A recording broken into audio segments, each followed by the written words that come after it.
Hace 40 años, Shenzhen era una tranquila ciudad fronteriza con pueblos de pescadores y tierras de cultivo, sin valor económico. Hoy en día es la sede de Huawei, Tencent, BYD y DJI y produce más de 450.000 millones de dólares en PIB cada año.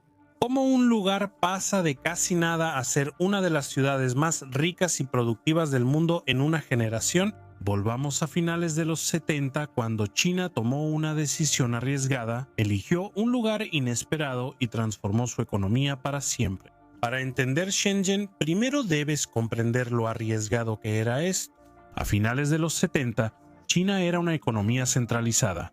El Estado controlaba precios, fábricas, y no había casi negocios privados ni empresas extranjeras. Durante años, China priorizó el control político sobre el crecimiento económico. China era pobre, los ingresos rurales eran bajos y la producción industrial estaba rezagada. Muy rezagado respecto a Japón, Europa y Estados Unidos, el PIB per cápita era menor a $200 anuales. Mientras tanto, justo al otro lado de la frontera, Hong Kong se había convertido en uno de los puertos y centros financieros más activos del mundo. Tras la muerte de Mao en 1976, el liderazgo chino enfrentó un problema ineludible. El país requería crecimiento, empleos y tecnología, pero el sistema no los generaba a la escala necesaria. La pregunta no era si el cambio era necesario, sino cuánto riesgo estaba dispuesto a asumir el gobierno para lograrlo. El punto de inflexión llegó con Deng Xiaoping, quien promovió la reforma y apertura. Deng propuso algo mucho más cauteloso y peligroso que cambiar todo el país de una vez. China probaría políticas de mercado en una zona limitada y, si funcionaban, expandiría el modelo. Si fallaba, el daño podía contenerse. Aquí entra Shenzhen.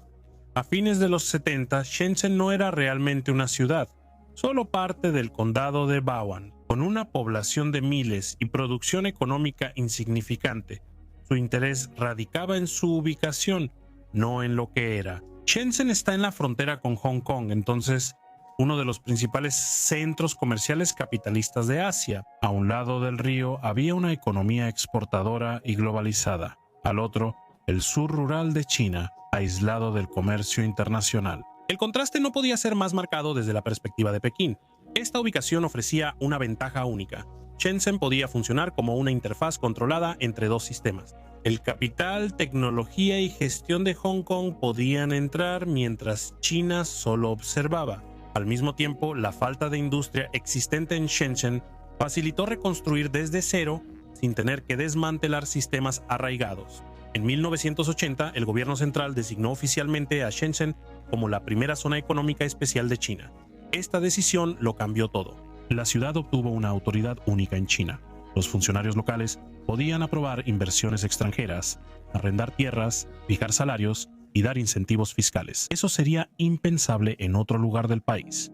No fue simbólico, fue una apuesta controlada. El gobierno central sabía que el éxito impulsaría expandir reformas y el fracaso generaría dudas sobre el liderazgo. Los funcionarios de Shenzhen enfrentaban presión inmediata para generar rápido crecimiento, sin un manual probado y bajo la vigilancia constante de Pekín. Y no había garantía de que esto funcionara. Otros países habían intentado zonas especiales y fracasado, incluso dentro de China. El escepticismo era generalizado. Los críticos argumentaban que las políticas de mercado socavarían el socialismo, crearían desigualdad y desestabilizarían la sociedad. Shenzhen fue el caso de prueba decisivo. Ahí inició la verdadera transformación. Al inicio, el crecimiento se debió a la manufactura básica, no a tecnología avanzada ni finanzas complejas. Las empresas de Hong Kong, ante el alza de costos laborales y de tierra, trasladaron fábricas al otro lado de la frontera. Shenzhen ofrecía lo que Hong Kong ya no: tierra barata, mucha mano de obra y un gobierno que eliminaba obstáculos. Surgieron rápidamente fábricas de ropa, juguetes, plásticos y electrónicos simples. Muchas eran básicas según los estándares globales, pero tenían una ventaja crucial. Podían producir bienes a una escala y costo que los hacía competitivos en los mercados internacionales. Las exportaciones crecieron rápido, trayendo divisas, inversión en infraestructura y más capacidad industrial. Lo inusual de Shenzhen no era solo la inversión, sino la rapidez en la toma de decisiones. Funcionarios locales eran evaluados casi solo por su desempeño económico. Las fábricas que generaban empleos y exportaciones se aprobaban rápido. Proyectos estancados eran reemplazados, creando consecuencias reales por demoras.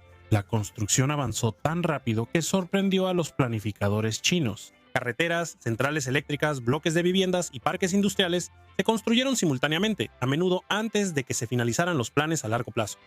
La ciudad creció primero y se planeó después. Ese desequilibrio causaría problemas más adelante, pero a corto plazo permitió que Shenzhen absorbiera el crecimiento sin frenarlo. En los años 80, la economía de Shenzhen crecía a tasas de 2 dígitos cada año. Distritos que antes eran tierras de cultivo, ahora estaban llenos de fábricas funcionando día y noche. Uno de los primeros símbolos de este ritmo fue el edificio del Centro Internacional de Comercio, que se completó en poco más de un año y se convirtió en sinónimo de lo que la gente empezó a llamar la velocidad de Shenzhen. La frase no solo hablaba de plazos, también de una mentalidad donde dudar era quedarse atrás. La fuerza laboral detrás de este crecimiento no provenía de Shenzhen, sino de todo China. Jóvenes de zonas rurales llegaban solo con educación básica y voluntad para trabajar muchas horas. Los trabajos en fábricas de Shenzhen pagaban mucho más que en sus lugares de origen, lo que atrajo a millones a la ciudad. Esta etapa fue la base de todo. La manufactura generó empleos, estos atrajeron personas, lo que impulsó infraestructura y más inversión. El ciclo se repitió a mayor escala, pero este modelo también tenía límites. A principios de la década de 1990, Shenzhen enfrentó una nueva pregunta. Si la ciudad seguía enfocándose solo en la manufactura de bajo costo, ¿cuánto tiempo podría continuar el crecimiento? Antes de que subieran los salarios y se perdiera competitividad, si las fábricas se iban, ¿qué las reemplazaría? Estas dudas llevaron a Shenzhen a cambiar de rumbo. Sin embargo, ese cambio no fue inmediato. A inicios de los 90, Shenzhen aún no tenía buenas universidades, centros de investigación ni ingenieros experimentados. No tenía muchos científicos o diseñadores, pero sí algo igual de importante: la libertad de políticas que facilitó el rápido surgimiento de fábricas ahora podía apoyar nuevos tipos de empresas. La ciudad creó zonas industriales de alta tecnología, sobre todo en Nanshan. Estas áreas brindaban acceso preferente a terrenos, incentivos fiscales y apoyo regulatorio para empresas de electrónica, telecomunicaciones y software. Shenzhen dejó de priorizar el volumen de exportación y empezó a enfocarse en empresas con diseño, patentes y propiedad intelectual. Uno de los primeros ejemplos fue Huawei. Fundada en Shenzhen en 1987, no comenzó como un actor global. Comenzó vendiendo conmutadores telefónicos importados y luego, poco a poco, empezó a desarrollar su propio equipo. El entorno de Shenzhen fue importante en este caso. La ciudad permitió la experimentación, toleró los fracasos iniciales y proporcionó acceso tanto a la capacidad de manufactura como a los clientes. Huawei evolucionó de ensamblar productos de bajo margen a infraestructura de alto valor y se volvió una de las mayores empresas de telecomunicaciones del mundo. A finales de la década de 1990, apareció una segunda ola de empresas impulsadas menos por bienes físicos y más por software y plataformas digitales. Tencent, fundada en 1998 en China cuando el Internet era poco común, se centró en software y servicios digitales, no en producción física. La creciente población de jóvenes migrantes con conocimientos tecnológicos en Shenzhen creó una base de usuarios natural. A medida que la infraestructura mejoró y el acceso a Internet se expandió, Tencent creció rápidamente construyendo plataformas que más tarde darían forma a la manera en que cientos de millones de personas se comunican y pagan por servicios. El crecimiento de Tencent marcó un punto de inflexión. Demostró que Shenzhen ahora apoyaba no solo la producción física, sino también grandes ecosistemas de software, servicios de datos y modelos de negocio de plataformas. Al mismo tiempo, la innovación en hardware no desapareció, sino que se integró de manera más estrecha con el diseño y la producción. Decotai, fundada en 2006, nació de la red de suministro electrónico de Shenzhen. La empresa se benefició de una ciudad donde los proveedores de componentes, las instalaciones de ensamblaje y los sistemas logísticos operaban en estrecha proximidad. Esto aceleró el desarrollo y la iteración. Shenzhen también creó empresas que vincularon la manufactura con prioridades políticas a largo plazo. BYD fue fundada en 1995 como fabricante de baterías. Cuando Shenzhen impulsó el transporte público eléctrico, BYD se expandió a autobuses y vehículos eléctricos. Al cambiar toda su flota de autobuses a energía eléctrica, BDY fue proveedor y beneficiario. El crecimiento de esta empresa y la estrategia ambiental de la ciudad se reforzaron mutuamente. Shenzhen se diferenció de otras ciudades industriales por la estrecha relación entre manufactura e innovación. Las startups de hardware diseñaban un producto en la mañana y conseguían componentes en la tarde.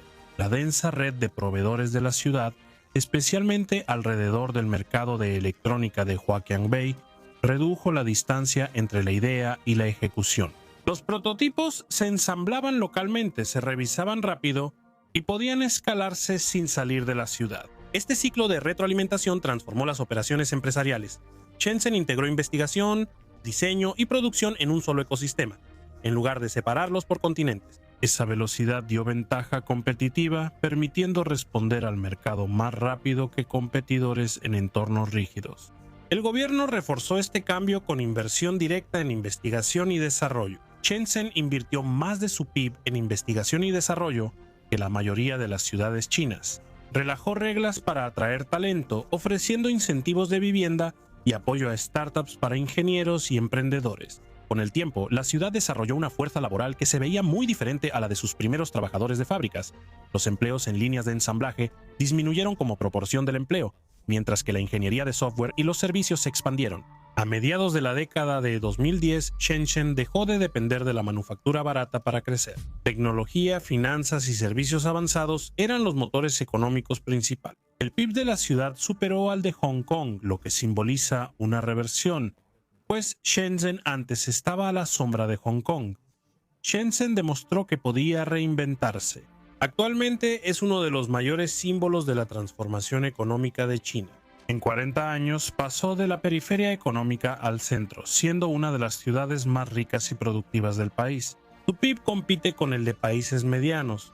Sus empresas influyen en mercados tecnológicos y su infraestructura sostiene a más población que muchos países. Lo importante no es la escala, sino el método. Shenzhen ejemplifica lo que ocurre cuando un gobierno asume riesgos, centraliza el poder y antepone el crecimiento a casi todo. La ciudad careció de un plan a largo plazo. Se adaptó, cambió políticas y toleró errores mientras aumentara la producción. Esta flexibilidad hizo que Shenzhen creciera más rápido que ciudades con planeación rígida o decisiones lentas. Tras el éxito de Shenzhen, China aplicó este enfoque en otras regiones. Áreas urbanas surgieron alrededor de la industria, logística y tecnología, con pocas personas y alta inversión estatal. La verdadera pregunta es, ¿Shenzhen prueba que se pueden crear ciudades desde cero si la presión es alta? ¿O este crecimiento solo funciona una vez en condiciones específicas? Si otro país intentara esto hoy, ¿surgiría una ciudad global o los costos serían mayores? Cuéntanos en los comentarios.